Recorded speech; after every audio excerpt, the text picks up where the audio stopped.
سلام، من پریسام. به اولین ویدیوی یوتیوب من خوش اومدین. امروز میخوایم با هم در مورد پرونده گم شدن عجیب و غریب لیا رابرت صحبت کنیم که هنوز بعد از گذشت 24 سال پیدا نشد.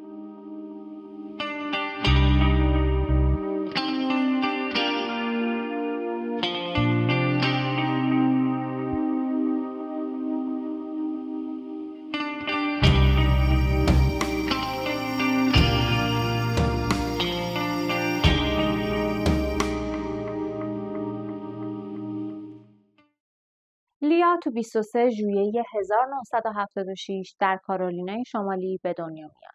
یه خواهر برادر بزرگتر از خودش هم داشته و فرزند سوم خانواده‌شون بوده. همه اطرافیان لیا اونو یه دختر برونگرا، ماجراجو و مهربون توصیف میکردن. همه چیز تو زندگیش نرمال بوده تا سن 17 سالگیش. یعنی میشه گفت از سن 17 سالگی به بعد همه چیز برای لیا تغییر میکنه و بد پیش میره.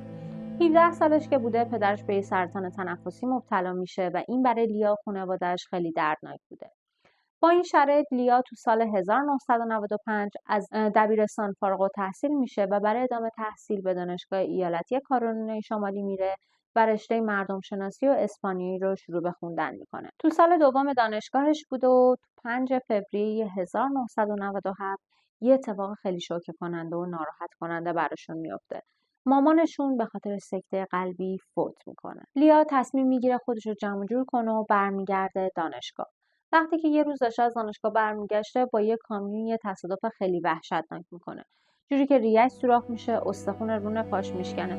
دکترها امید نداشتن که لیا زنده بمونه، اما خب یه سری عمل رو روش انجام میدن و برای بهبودی بهترش تو رون پاش یه پلاتین کار میذارن. بعد از دوره نقاهتش و اینکه دیگه کم کم رو به بهبودی بوده، تصمیم میگیره که با اشتیاق بیشتری به زندگیش ادامه بده. به کارا میگه احساس میکنم که تازه متولد شدم.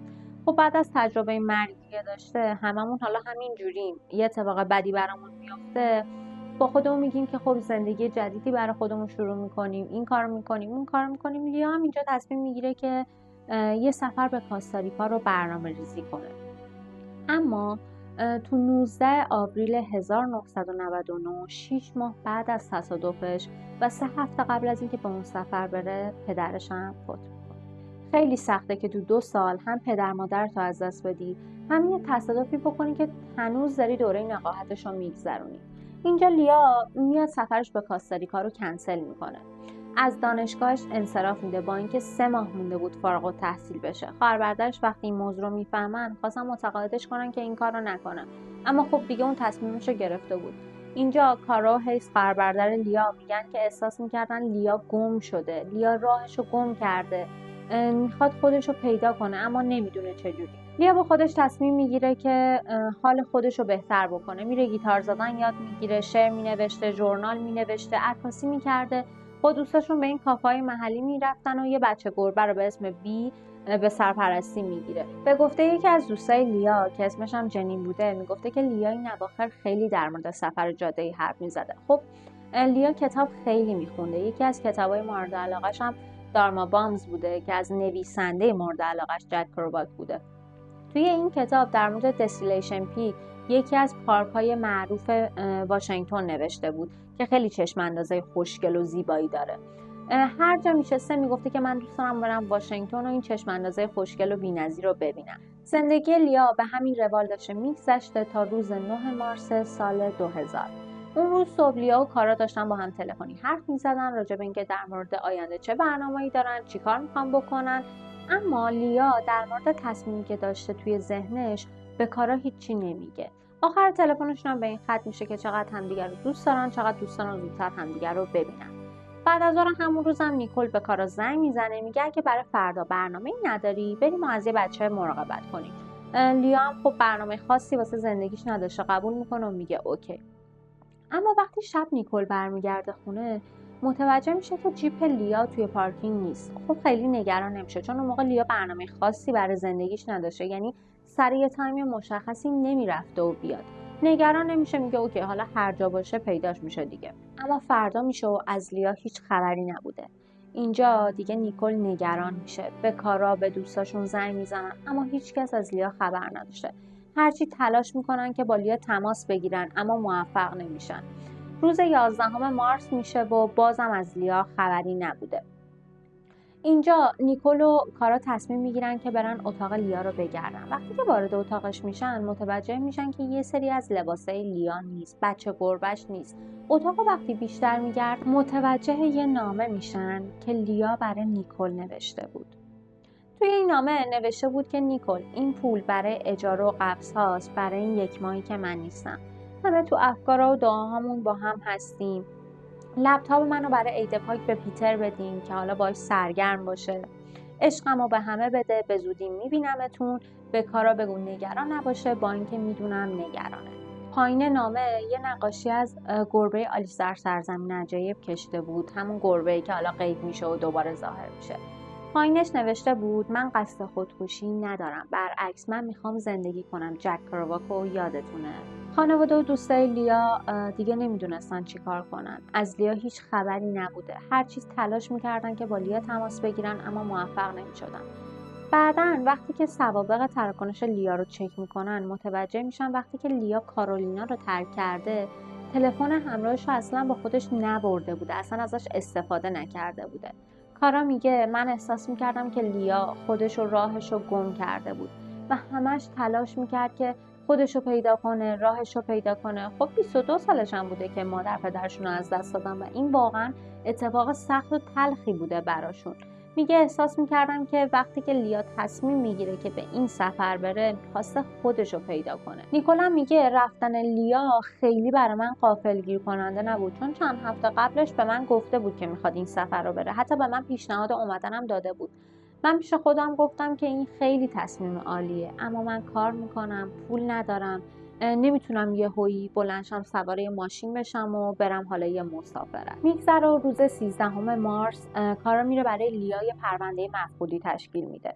از اونجایی که کارا از لیا یه وکالتنامه داشته که تو نبودش کارای بانکی اداریش و اینا رو انجام بده، پلیس و کارا میرن بانک و آخرین تراکنش‌های بانکی لیا رو در میارن و متوجه میشن تو روز 9 مارس $3000 پول نقد از بانک برداشت کرده.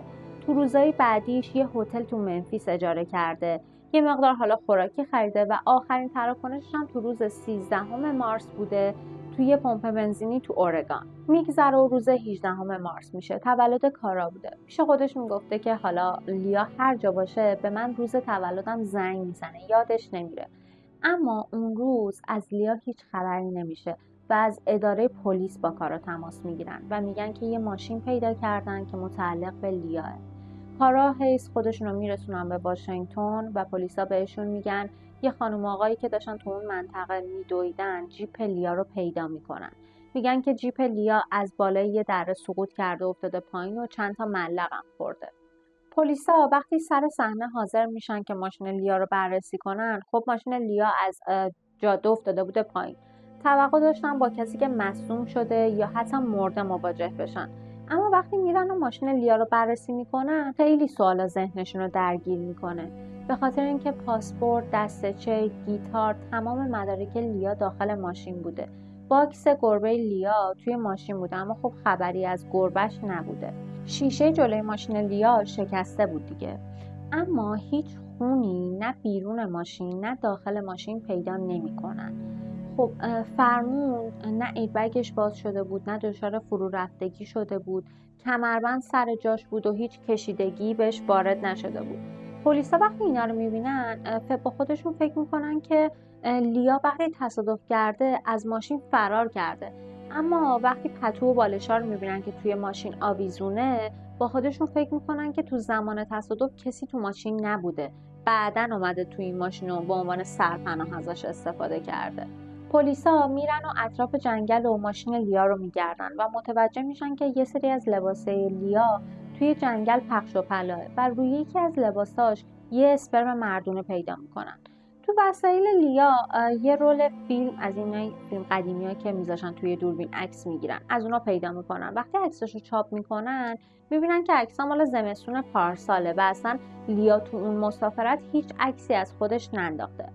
تو ماشین $2500 پول نقد پیدا میکنن به اضافه حلقه نامزدی مامانش که خیلی برای لیا عزیز بوده، اونو دوست داشته. نیکول در مورد این انگشتر میگه که لیا اونو به عنوان یه چیز مقدس میپرستید، عاشقش بود. میگه که نمیدونم لیا تو چه شرایط روحی بوده، اما هیچ وقت حاضر نبوده که اون انگشتر رو بذاره و بره. جستجو برای پیدا کردن لیا 2 هفته ادامه پیدا میکنه.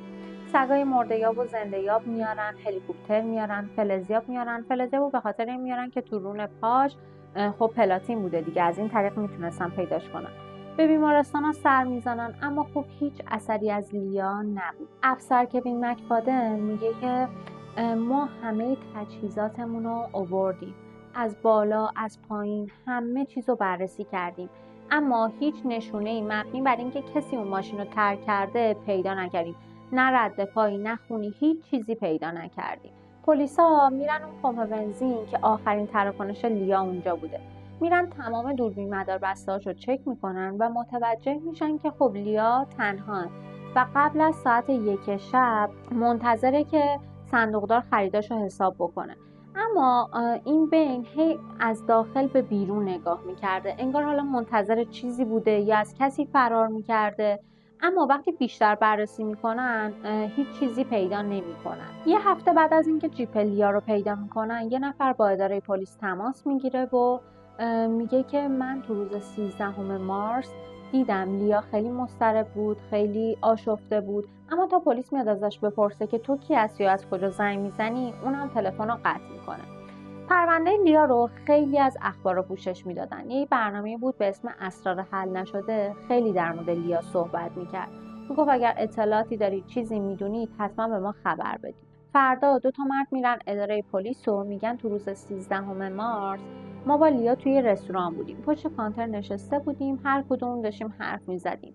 لیا هم در مورد سفر جاده ایش صحبت میکرد، میگفت چقدر خوشحاله که توی این سفر، چقدر حالش رو بهتر کرده. و یکی از اون مردا ادعا میکنه وقتی که لیا داشت از رستوران خارج میشده با مردی به اسم بری داشته اون رستوران رو ترک میکرده. طبق شواهدی که اون مرد گفته بود، پلیس یه نقاشی از چهره اون مرد میکشه. بعدم ازشون اثر انگشت و دی ان ای میگیره. میگه حالا اگر چیزی یادتون اومد با ما رو در جریان بذاریم. روزا میگذره و این پرونده سرد میشه. اما تو سال 2006 افسرهای پرونده وقتی عوض میشن، هنوز به دلایلی که مشخص نیست متوجه میشن که ماشین لیا درست بررسی نشده. یه اثر انگشت زیر کاپوت ماشین لیا پیدا میکنن و بدتر از اون متوجه میشن که رل استارت ماشین قطع شده. وقتی که قطع میشه باعث میشه بدون اینکه تو به ماشین، یعنی به پدال گاز فشار بیاری، ماشین سرعت میگیره. خب این خیلی چیز شوکه کننده ایه، خیلی ناراحت کننده است. یه نفر با ماشین تصادف میکنه، گم میشه، همه این وسایلش داخل ماشینه. چرا این ماشین نباید درست بررسی بشه؟ پلیسای پرونده میرن اون اثر انگشت و با اون اثر انگشتی که از اون 2 مرد گرفته بودن به اضافه دی ان ایشون تطبیق میدن. مچ نمیشه، اما خب اطلاعات بیشتری هم منتشر نمیکنه. کارگاه‌ها اینجا متوجه میشن این تصادف کاملا صحنه‌سازی شده بوده و کار کسی بوده که از مکانیکی از ماشین سر در می آورده. ولی اینکه کار کی بوده و چرا این کارو کرده واسه همیشه یه راز باقی میمونه، چون دیگه هیچ کس از لیا خبری نداشته. تو سال 2014 یه جسد تجزیه شده پیدا میکنن، دقیقا همون جایی که ماشین لیا رو پیدا کردن و متوجه میشن که تو خیلی چیزا شباهت داره به لیا. قدشون و اینکه توی رون پاش یه پلاتین پیدا میکنن. پلیسا وقتی که شماره های این پلاتین رو با هم بررسی میکنن متوجه میشن که اصلا مطابقت با هم نداره. دکترها وقتی که این جسد رو قشنگ کالبد کافی میکنن متوجه میشن که اصلا این جسد برای مرد متعلق به سن 33 تا 55 سال است و وقتی که این مرد مرده اصلا نمیدونستن کیه، چون هیچ گزارش مفقودی واسه این مرد تشکیل نداده بودن و خب اطلاعات بیشتری هم دیگه راجبش منتشر نمیشه. حالا یه سری نظریه هست در مورد گم شدن لیا که من میخوام اینا رو بهتون بگم. ما میدونیم که لیا توی یه سفر جاده‌ای بوده و برای 1 ماه برنامه‌ریزی کرده بود که نباشه، همونجوری که برای نیکول نوشته بود. حالا تو طول مسیرش تصمیم میگیره که بره و دیگه برنگرده و از عمد این تصادف رو صحنه سازی میکنه. خب میدونیم که مادر پدرش رو از دست داده بود، چیزی برای موندن نداشت، امیدی نداشت، برنامه‌ای نداشت تصمیم میگیره که بره و زندگی جدیدی برای خودش شروع بکنه. اون نمیخواسته که با ماشینش سفر بکنه، به خاطر اینکه خب حالا پلاک ماشین رو میدیدن و گزارش میدادن و متوجه میشدن که لیا کجاست و داره چی کار میکنه. حالا یادتونه گفتم تو ماشین لیا $2500 پول نقد پیدا میکنن به اضافه حلقه مامانش. خب به نظر من کسی که میخواد بره چرا نباید اون پولو برداره یا حلقه نامزدی مامانش رو برداره بره؟ چیزی که انقدر دوستش داشته، همه میگفتن یه چیز مقدسه براش. یا اینکه میخواسته همه چیز رو پشت سرش بذاره بره، یا اینکه وقتی که این تصادف رو صحنه سازی کرده بوده متوجه میشه که پول و حلقه توی ماشینه، اما وقتی که داشته برمیگشته پلیسا اون ماشین رو پیدا کرده بودن و دیگه خب دستش به جایی بند نبوده. یا اینکه تو طول مسیرش با یه نفر آشنا شده بوده، حالا اون آدم درستی نبوده، لیا هم بهش گفته وابستگی خاصی نداره، کار خاصی نداره، اون آدم هم ازش سوء استفاده کرده، حالا یا کشتتش، اون تصادف رو صحنه سازی کرده و ماشینش رو برده انداخته ته جاده. یا اینکه کاملا برعکس، الان دارن یه گوشه ای از این دنیا با هم زندگی میکنن خوب و خوش و هیچ کس ازشون خبر نداره. الان 24 ساله از گم شدن لیا میگذره و هنوز هیچ خبری از لیا نیست و پروندهش حل نشده باقی مونده و هنوز پروندهش بازه. و اینجا خواهر برادرش همونجوری که با غم از دست دادن پدر مادرشون نتونستن کنار بیان، با نبودن خواهرشون هم نتونستن کنار بیان و هنوز بعد از این مدت منتظرن یه خبری از خواهرشون بشه، اما خب دیگه هیچ خبری از لیا نیست. این بود پرونده این هفته. امیدوارم که خوشتون اومده باشه. اگر این پرونده رو دوست داشتید لایک و سابسکرایب هم یادتون نره.